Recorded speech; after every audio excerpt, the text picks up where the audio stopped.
Belum bisa ya, Pak Paul Dere ya. Pak Paul Dere mikrofonnya mati. Oke, skip dulu ya. Nanti Pak Paul Dere bisa nyambung ya. Ini ada Ardiansa Bangun. Silakan Ardiansa Bangun.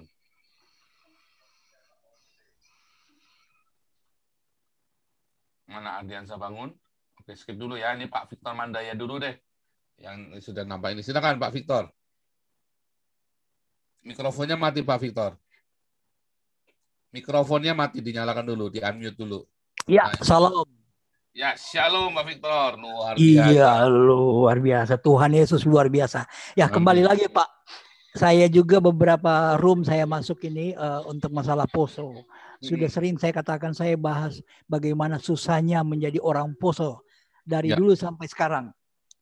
Maksudnya di zaman kerusuhan sengaja diciptakan. Jadi kalau menurut saya memang poso itu terjadi itu sebenarnya ada yang membackup, ada yang membacking dengan kepentingan-kepentingan, salah satunya Chaplin. Sudah saya katakan kemarin bahwa dia punya kepentingan sangat besar di Kabupaten Poso dengan PLTA-nya yang dibangun waktu itu tanpa lelang dan itu dia kuasai semua. Cara mendapatkan lahan murah dan mungkin tidak berbayar dengan melakukan kerusuhan, mengusir orang-orang dari daerahnya sendiri. Itu cara licik. Nah, saya katakan buktikan bahwa Chaplin yang melakukan. Kenapa? Setiap waktu itu dia disuruh menangani, baru sampai di Palu ada bom, dia balik, pecah lagi bom. Selalu begitu. Nah, inilah memang dan yang paling saya buktikan sekarang, orang dari Afghanistan dibawa ke Indonesia untuk apa? Siapa yang membawa? Zakir Naik siapa yang bawa? Ya kan? Siapa yang bawa? Jadi kalau ada yang bilang, oh bukan, jangan ada yang tadi sempat ngobrol ke saya, Pak, jangan sampai nanti Bapak kena bilang menfitnah. Saya bukan menfitnah. Saya berani bertanggung jawab terhadap omongan saya. Saya bilang, saya sudah roh ketakutan itu hilang dari saya. Kalau mungkin dulu saya masih bersembunyi, identitas saya orang Poso, saya masih takut. Sekarang enggak. Apapun saya ungkapkan, saya ungkapkan. Inilah yang kenyataan sesungguhnya. Sebagai orang Kristen, kita enggak akan takut. Nggak boleh ada roh ketakutan itu, hilangkan. Jadi saya bilang, percuma kita membahas proses ini seperti apapun, Pak. Kalau yang di atas sana itu, mereka selalu membuat sengaja kerusuhan itu diciptakan. Ya. Sengaja diciptakan, Pak. Karena ada kepentingan-kepentingan. Makanya saya bilang, ada yang menganggap dia nasionalis lah. Oh, pemimpin kita sekarang ini nasionalis. Bohong semua, Pak. Bohong semua, Pak. Kami yang sudah merasakan. Saya udah merasakan. Makanya Bapak bilang Gus Dur seperti itu adalah benar-benar baik. Saya akui. Karena zaman dahulu pun Pak, tahun 2000, Bapak kandung saya bisa menghubungi beliau. Waktu itu beliau sebagai presiden. Langsung ke kamar beliau di telepon. Dan beliau mengangkat walaupun tengah malam. Untuk melaporkan masalah kerusuhan di Poso. Benar-benar Gus Dur. Hanya Gus Dur presiden yang melindungi. Pak Victor, gampang sekali solusinya kalau gitu sekarang ketahuan. Bangkrutkan grupnya JK, perusahaannya JK. Pak, nggak segampang itu bilang membangkrutkan, Pak. Oh, nggak bisa, Pak. Sekarang ini, saya kan pegang data ekonomi, Pak. Sekarang ini, hampir semua sektor itu sekarang tiarap. Jadi mudah sekali grup JK dibangkrutkan dengan alasan dia terbukti donatur dari kerusuhan dari Bandar Khilafah lah. Iya, betul Pak. Menurut Bapak itu membangkrutkan itu sesuatu, kalau Bapak pikir itu hal yang mudah, Pak. Kan dia punya kaki tangan dan dia punya orang siapa yang dia percaya di luar negeri untuk membackup dia. Nah, kalau memang ada cara Bapak untuk melakukan, kenapa nggak dilakukan gitu loh? Ayo kita lakukan sama-sama. Ada pemikiran apa Pak Gajamada? Saya begini, saya kan ngelihat memang grup JK itu sekarang lagi parah gitu. Jadi saatnya sekarang pukulan mematikan itu sekarang. Timingnya tepat sekali sekarang. Nah ya, jadi kalau bicara listrik ya misalnya, listrik itu kelebihan pasokan kita. Jadi kalau ditambah lagi sekarang industri juga lagi tiarap, tambah lagi nggak bisa jualan listrik. Jadi dia overhead cost-nya tinggi sekali. Yang lucunya begini Pak, pembangunan PLTA itu kan ditujukan sebenarnya harus untuk kebutuhan listrik ya contohnya ya, untuk wilayah sekitarnya, paling tidak membackup Sulawesi. Ini enggak, itu dijual ke Kalimantan, itu dijual ke pulau-pulau yang lain, tetapi di kota Poso sendiri masih Pak yang namanya gini bentar Pak Victor, itu kalau listrik dijual ke Kalimantan gimana caranya Pak? Itu kan nyebrang lautan. Oh iya kan ada kabel Pak sekarang. Kabel. Oh, jadi ada kabel laut. Bawah laut. Kabel laut. Tapi kalau saya lihat di Kalimantan sendiri kan gudangnya batu bara. Betul. Jadi mana lebih murah kos listrik batu bara yang ada di pembangkit listrik tenaga batu bara lah yang di power plant di Kalimantan, ataukah listrik yang dari Poso? Saya pikir tidak mudah gitu juga. Gini Pak. Buktinya kan itu kami yang di Sulawesi Tengah pun tidak menikmati listrik yang mereka adakan di sana kan. Jadi itu yang dilakukan JK di sana itu Chaplin itu bahwa justru perusakan alam besar-besaran terjadi di Danau Poso dengan Sungai Poso. Mereka berusaha untuk merubah lingkungan air itu dirusak habis-habisan Pak. Jadi yang susahnya itu pemerintah daerah Sulawesi Tengah, Poso khususnya, malah mendukung. Dalam arti karena takut dengan si Chaplin dan sebagainya lah. Sehingga bupatinya pun mendukung mereka gitu loh. Makanya saya bilang. Kalau di situ, itunya benar bisa Pak. Tapi kalau kan JK itu kan sebuah grup company ya. Betul. Jadi kalau grup company itu, jadi holding company-nya itu ada di Jakarta. Nah kalau saya lihat data ekonomi sekarang, itu hampir semua grup dan hampir semua sektor ekonomi itu sebenarnya sektor pertanian yang bagus kalau digerakkan, tapi kan seperti saya katakan sektor pertanian justru kita impor. Nah jadi semua grup itu sedang parah-parahnya sekarang. Jadi jadi kalau memang sudah terbukti, ini kan channel ini kan didengar oleh 4.000 orang, 3.000 sampai 4.000.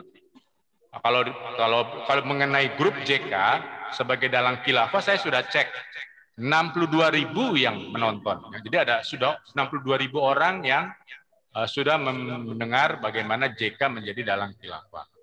Jadi pemerintah pusat juga sebenarnya bukan hanya JK, bahkan JK sekarang boleh dibilang pinggiran, tidak menentukan. Artinya ketika JK diserang terus ya secara ekonomi, maka ya darahnya habis Pak, grupnya habis gitu. Itu bahkan keluarga JK itu udah hampir, kalau saya dengar ya itu hampir saja ini tinggal tunggu waktunya saja sebenarnya, tinggal tunggu waktunya masuk, nggak bisa bayar utang lah sebutlah gitu, nggak bisa bayar utang dan jadi kan nanti ada dilikuidasi asetnya. Kalau asetnya dilikuidasi mungkin juga ada aset, kalau nanti kalau ada penipuan ya aspek hukum yang kena, yang masuk. Nah karena dia adalah dalang khilafah ya sudah dibuktikan dengan salah satu topik kita yang 62.000 saya sebut itu, padahal cuma 3 jam itu, 33 jam tapi 62.000 yang nonton. Ya, jadi tinggal ditekan terus JK ya grupnya hancur. Jadi dia sebutlah cara licik lah, dia menggunakan Islam garis keras, Muslim garis keras untuk supaya bisa kaya lah sebutlah begitu. Ya nggak bisa. Ini negara Pancasila. Cara seperti itu sudah ketinggalan zaman. Kayaknya gini Pak khususnya buat Pak Paul sebagai pastor yang sekarang memang boleh katakan go internasional, bantu kami untuk Indonesia dan khususnya Poso. Poso itu terlalu merana Pak. Jujur aja. Daerah itu apa yang bisa saya lakukan sekarang ini? Kalau yang bisa Bapak yang kami minta itu Pak, betul-betul kan dia punya bisnis, orang-orang yang yang terlibat dengan khilafah di Indonesia itu punya bisnis sampai ke luar negeri. Suarakan Pak, bantu suarakan. Makanya saya bilang air mata udah terlalu banyak yang tumpah untuk Poso Pak. Saya sebagai putra asli Poso Pak, apa lagi yang bisa saya lakukan? Nggak ada lagi Pak. Sekarang itu Pak Victor justru kan kita kan gelap nih Pak. Poso kayak apa nih sekarang Pak Victor Asri Poso menyuarakan dengan jelas, ya berarti kita mulai paham nih sekarang.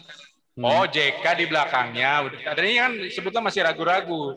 JK-nya kan disebut di Makassar. Kalau di title-nya itu Makassar, bukan Poso. Ya. Belum Poso disebutkan.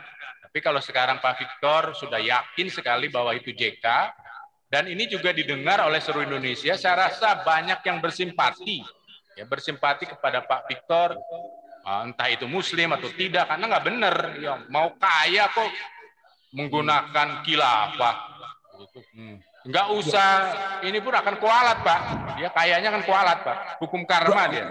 Ya makanya saya bilang nggak usah perlu jauh-jauh bahwa menebak-nebak, oh dia bukan khilafah atau bukan. Ya, Bapak itu Afghanistan, Taliban didatangkan ke Indonesia. Enggak. Zakir Naik didatangkan ke Indonesia untuk melawan Ahok. Dari situ aja udah ketahuan, Pak. Mungkin teman-teman begini Pak Victor dan teman-teman yang lain yang punya data-data, kirim ke saya, data-data A1, foto-foto, semua apa saja. Ya, begitu kita viralkan ini, nanti saya tulis teman-teman media juga yang di Eropa dan di Amerika, ya. Kita tidak akan melakukan satu tuduhan, tetapi kita bisa memviralkan data-data yang ada dan bukan merupakan satu tuduhan, biar masyarakat menyimpulkan. Jadi kita tidak akan melakukan tuduhan langsung, tetapi kita menyajikan saja aktivitas-aktivitas beliau itu. Iya. Siap Pak kalau untuk itu. Jadi macam Wikileaks aja, macam Wikileaks. Nah gitu aja. Jadi sekarang ini Pak, sekarang ini kan PLTA-nya si Chaplin ini kan beroperasi di salah satu kecamatan ya di Kabupaten Poso. Nggak jauh dari kota Poso. Itu pertengahan antara Tentena. Bapak kan saya dengar tadi Bapak udah pernah ke Poso. Itu tahun berapa Pak? Pak Paul ke Poso itu tahun 2000. Sesudah kerusuhan berarti. Jadi sudah kerusuhan.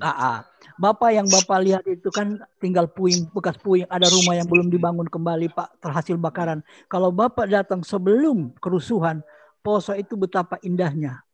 Itu karena kenapa? Dikarenakan itu pecahan, kalau orang dulu Portugis bilang itu adalah pecahan surga yang terlempar ke dunia. Karena melihat sungainya saat itu Pak, belum dirusak sama sekali oleh orang-orang. Begitu banyak. Dengan kekayaan alam yang sebenarnya tersembunyi tapi keindahannya begitu. Tapi sekarang hancur Pak. Tapi karena apa? PLTA yang dibangun itu sangat merusak ekosistem. Sangat merusak ekosistem dan itu semua ditutupi oleh pemerintah Kabupaten Poso. Saya berharap untuk bupati yang sekarang ini adalah Inkriwang, yang anaknya Papit Inkriwang, bekas mantan bupati juga, bisa bersikap betul-betul membela rakyat Poso. Bukan seperti bapaknya dulu yang namanya Pak Pit Inkriwang almarhum itu benar-benar menjual Poso. Mudah-mudahan anaknya si Verna Inkriwang dengan dia mungkin dia anak orang-orang yang bisa melihat ini. Saya orang Poso asli. Saya bermarga Mandayo, bisa dilihat nama saya. Saya tidak takut, tidak ada roh ketakutan lagi, Pak.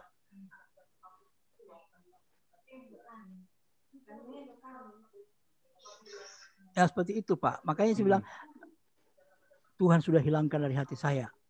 Karena ternyata setelah perjuangan bapak saya begitu dulu menyala. Setelah beliau almarhum itu diturunkan ke saya keberanian itu Pak. Saya nggak takut untuk menyatakan kebenaran apapun itu. Itu Pak. Makasih banyak ini Pak Pastor. Tuhan berkati. Semua yang punya informasi Poso atau informasi yang penting-penting, ya Anda asal tahu saja, ya.